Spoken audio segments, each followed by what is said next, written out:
e adesso sono qui per farvi conoscere questo piazzale singolare, attraverso cui oggi corre il confine tra Italia e Slovenia. A Gorizia è chiamato Piazzale della Transalpina, mentre a Nova Gorica Trg Europe. Sull'attuale lato sloveno del piazzale nel 1901 si costruì, su progetto dell'architetto Selig, in stile secession, la stazione ferroviaria Görz Staatsbahnhof della linea Jesenice-Trieste. Inaugurata dall'arciduca Franz Ferdinand nel 1906, faceva parte dell'Alpenbahnprogramm, migliorando i collegamenti fra le città dell'impero e Trieste. Dopo la Prima Guerra Mondiale il Regno d'Italia amministrò la zona di Gorizia e la stazione Montesanto si chiamò Gorizia Montesanto. Nel 1943 fu occupata dai tedeschi, nel 1947 con il Trattato di pace di Parigi la stazione passò alla Jugoslavia e il piazzale fu diviso dal filo spinato. Nel 1991 con l'indipendenza la stazione divenne slovena, nel 2004 vennero rimossi dal piazzale rete e muretto di confine e nel 2007 decaddero i controlli formali doganali. Ho chiesto alla signora Giulia Paglavec, nata a Gorizia nel 1940 e che allora era lì, di raccontarci i suoi ricordi legati alla piazza. 1945.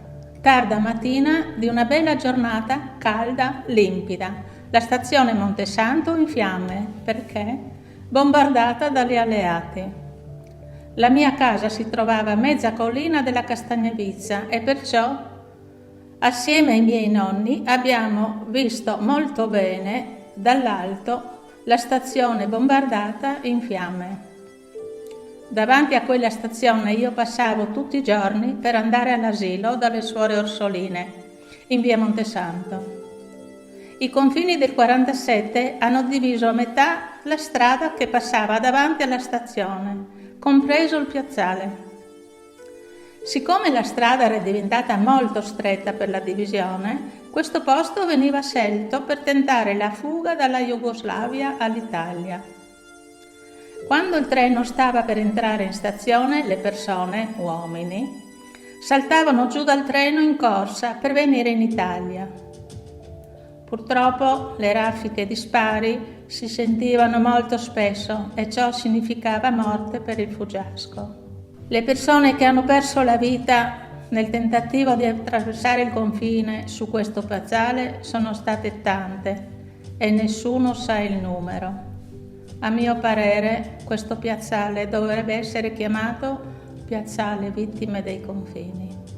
La strada davanti alla stazione era molto importante per i goriziani e anche per la mia famiglia, che era stata divisa dal confine.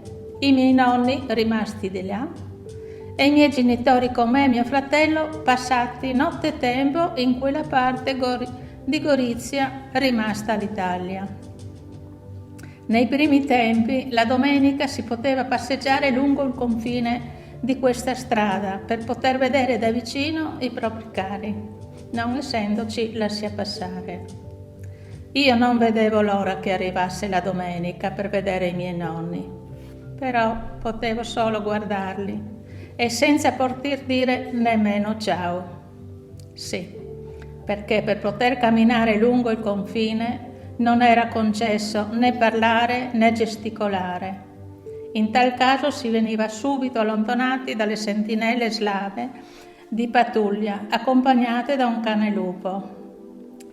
Al massimo si poteva solo sorridere, però le lacrime che io ricordo erano molte di più dei sorrisi.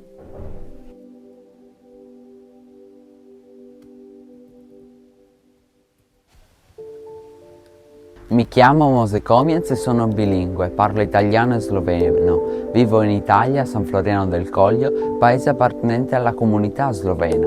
Sono nato dopo la caduta del confine e perciò senza prepustizia.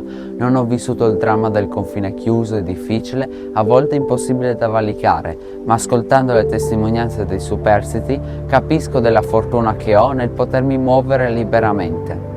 Ho scelto di raccontare questo piazzale quale bene culturale perché rappresenta l'identità e i valori di collaborazione in cui crede la mia città e nei quali mi ritrovo.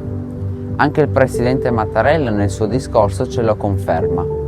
Gorizia e Nova Gorica sono una dimostrazione che le relazioni vanno oltre la convivenza e il rispetto reciproco ed esprimono collaborazione e prospettive di futuro comune.